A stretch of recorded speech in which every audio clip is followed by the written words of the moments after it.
Future Talk. In recent years, we've seen enormous progress in the biomedical sciences. We've made huge strides in fields like genomics and stem cell research, but we've made a lot less progress in understanding the social implications of these advances. On today's program, we're going to talk about where these advances may be leading us and what kinds of challenges they may be confronting us with. My guest is Hank Greely, professor of law at Stanford University and director of the Stanford Center for Law and the Biosciences, where he specializes in the legal and ethical implications of new biomedical technologies. He's also chairman of California's Human Stem Cell Research Advisory Committee, and he sits on many other boards and commissions that deal with the issues raised by biomedical research.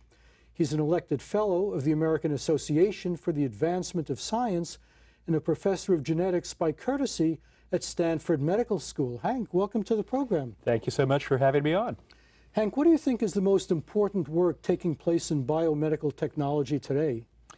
Well, right today, I would say it is artificial hips because I got one 8 weeks ago and I love it. Well, congratulations. Thank you. But more generally, I think probably the most exciting work right now is a tie between genomics work, understanding DNA better, and the neuroscience work.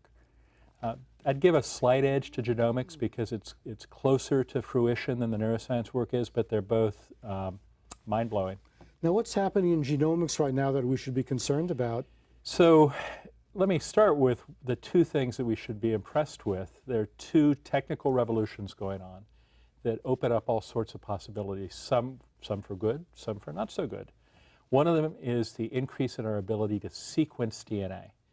Your DNA is a book made up of 6.4 billion letters. Every letter is an A, C, G, or T.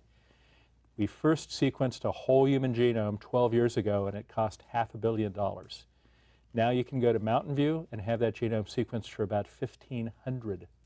And sequencing means that you're reading the genome and you know everything on that genome? Yep, you're reading all 6.4 billion of those A's, C's, G's, and T's, which, by the way, is like reading the Lord of the Rings trilogy 1,500 times.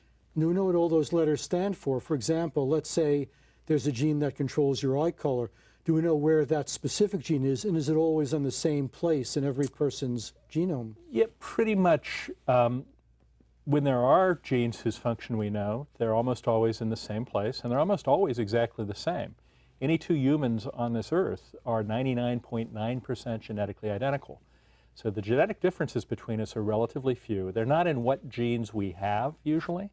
They're in what versions, what variations, what flavors of the genes we have, and that's determined by the spelling of the A's, C's, G's, and T's inside each of those genes. So if you take one cell from a human being and then extract the DNA and examine it, you could describe all of those persons' physical traits even though you've never seen that person? Well, that's sort of the catch. So we've had a great revolution in reading the sequence, but we haven't had such a great revolution in understanding what it means. Some things we understand.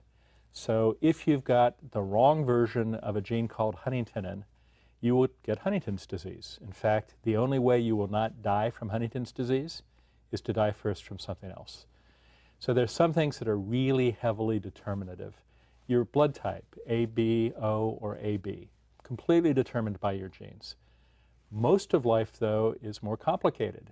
Things like common diseases, diabetes, schizophrenia, the cancers. For most people, genes play some role, but they don't play that big a role, and we don't yet understand even the genes that control the small role that genes actually play in those common diseases. So it's good news, bad news. A few things we understand really well, some things we're beginning to understand, some things we've got no idea. But do we expect to understand it eventually, given enough time and resources? So that's the $64 trillion question, or $6.4 billion question for the base pairs.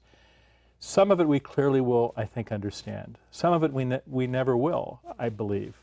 Things like the details of your intelligence are going to be so affected, not just by your genes, but by your environment and by chance, that we'll probably never be able to say, this embryo, it's going to grow up to get a 2350 on the 3-part SAT. So there are a lot of intangible qualities that you can't trace to genes. Well, there's genes that influence them. We might be able to say this embryo's got a 60% chance of being in the top half, but a 40% chance of being in the bottom half, and beyond that. So that's at one extreme. Something like Huntington's disease is at the other extreme.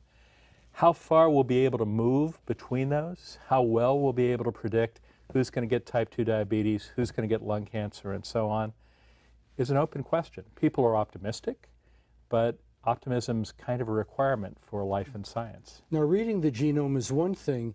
Can we go the next step and modify the genome? So that's the second revolution that's going on. So the first is the revolution in reading and sequencing the genome. The second is the revolution in editing it.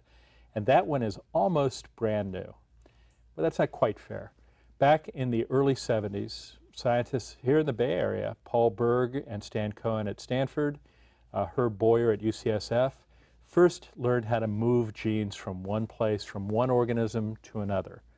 And Berg won the Nobel Prize, and Cohen and Boyer got a patent that made them rich.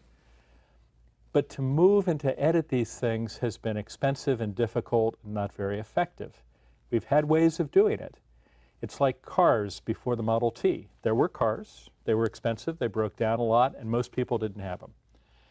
3 years ago, scientists, including one at Berkeley named Jennifer Doudna, invented a system called CRISPR-Cas9. CRISPR stands for Clustered Regularly Interspaced Short Palindromic Repeats, and Cas9 stands for CRISPR-associated protein 9.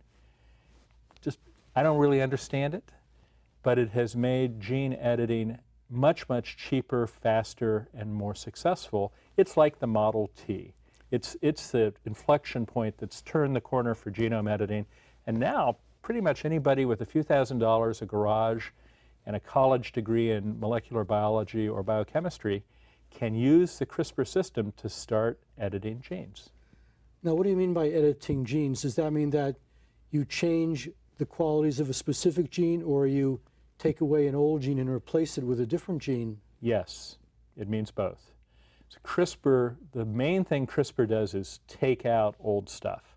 So let's say that you have the Huntington gene, the Huntington version that causes Huntington's disease. It causes it, or it fails to create a defense for it? Well, this one actually causes it. And so in order to fix that, we'd have to go in and take the sequence that causes, the bit of sequence that causes the disease out of your cells. CRISPR can do that. It can take that out. But you can also combine CRISPR with something that then adds something in. So we could take your Huntington sequence out and we could put a normal sequence in there for you. It's a little tricky for you because as a grown-up, you've got about 100 trillion cells, and making CRISPR work in each of those 100 trillion cells is going to be tricky. If you try it with a baby, it's a little easier. If you try it with an 8-cell embryo, it's a lot easier because there are only 8 cells you've got to change. If you try it with an egg and a sperm, easier still. Only 2 or maybe only 1 cell you've got to change. So CRISPR is a real turning point in making genome editing as cheap and easy as genome sequencing is beginning. Now, can this be done inside the body, or is this all done in a bottle? Like, let's say you want to perform some procedure on an embryo. Do you have to have the embryo out of the body in the lab to do that? So you can do this in bodies. It's not as easy. For an embryo, you'd probably want it in a lab, which is why this would probably be done in conjunction with in vitro fertilization, where the embryos are in labs and not in a fallopian tube someplace.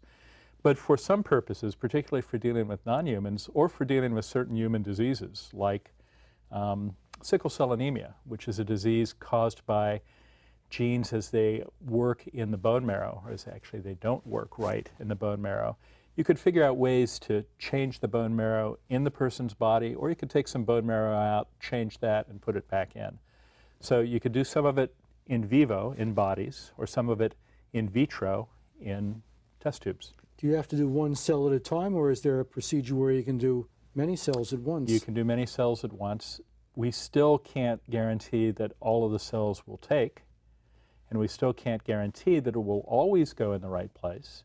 But the advantage of CRISPR-Cas9 is it's better at both of those things, much better at both of those things than what we used to do.